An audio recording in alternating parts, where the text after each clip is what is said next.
Halo adik-adik, jumpa lagi bersama saya, Melinda Victoria Henuk. Saya mahasiswi Universitas Undana Kupang, Fakultas Keguruan dan Ilmu Pendidikan, Prodi Pendidikan Guru Sekolah Dasar. Nah, di video kali ini, kakak membawa materi kelas 5, tema 1, benda-benda di sekitar kita, subtema 9, benda tunggal dan campuran. Selamat menyaksikan. Nah, adik-adik, apabila kita membahas tentang benda, maka kaitannya dengan materi.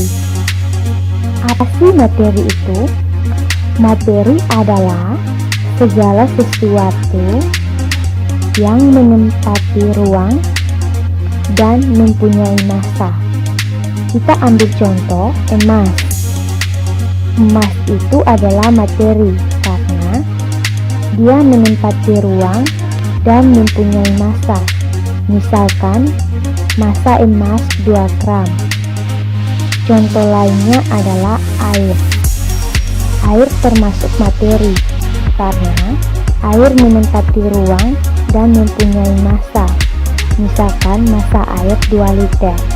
Materi dibagi menjadi 2 bagian, yaitu zat tunggal dan campuran. Campuran juga dibagi lagi menjadi 2 bagian, yaitu homogen dan heterogen. Nah, adik-adik, yang kita bahas pertama adalah zat tunggal, yaitu merupakan zat yang terdiri atas materi sejenis. Contohnya adalah air, emas, gula, dan garam. Dan masih banyak contoh zat tunggal lainnya. Yang kedua, zat campuran. Berbeda dengan zat tunggal. Kalau zat campuran adalah zat yang terdiri atas beberapa jenis materi atau beberapa jenis zat tunggal.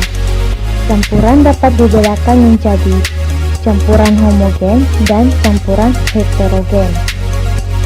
Nah, adik-adik, apabila zat-zat tunggal yang tadi dicampur, maka ada yang disebut dengan campuran homogen, yaitu campuran yang zat penyusunnya bercampur sempurna, sehingga tidak dapat dibedakan zat penyusunnya yang awal. Contohnya, air garam. Air garam itu merupakan campuran dari air dan garam. Namun apabila garam dilarutkan ke dalam air, maka kita tidak dapat membedakan lagi zat penyusunnya. Kita tidak dapat membedakan bentuk garamnya mana bentuk airnya. Jadi mereka sudah menyatu sempurna. Contoh lainnya adalah sirup.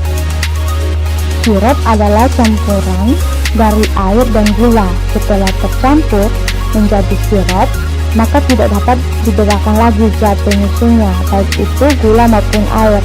Begitu pula dengan perunggu yang merupakan campuran dari tembaga dan timah, atau kuningan yang merupakan campuran dari tembaga dan seng. Yang kedua, heterogen berbeda dengan homogen. Kalau zat campuran heterogen adalah campuran yang zat campuran penyusunnya tidak tercampur sempurna, makanya masih dapat dibedakan. Contoh, apabila kita membuat campuran air dan kopi, kopi tersebut biasanya tidak terlarut dalam air, tidak terlarut sempurna, melainkan ada kopi yang mengendap di bawah, jadi terlihat mana kopi mana air.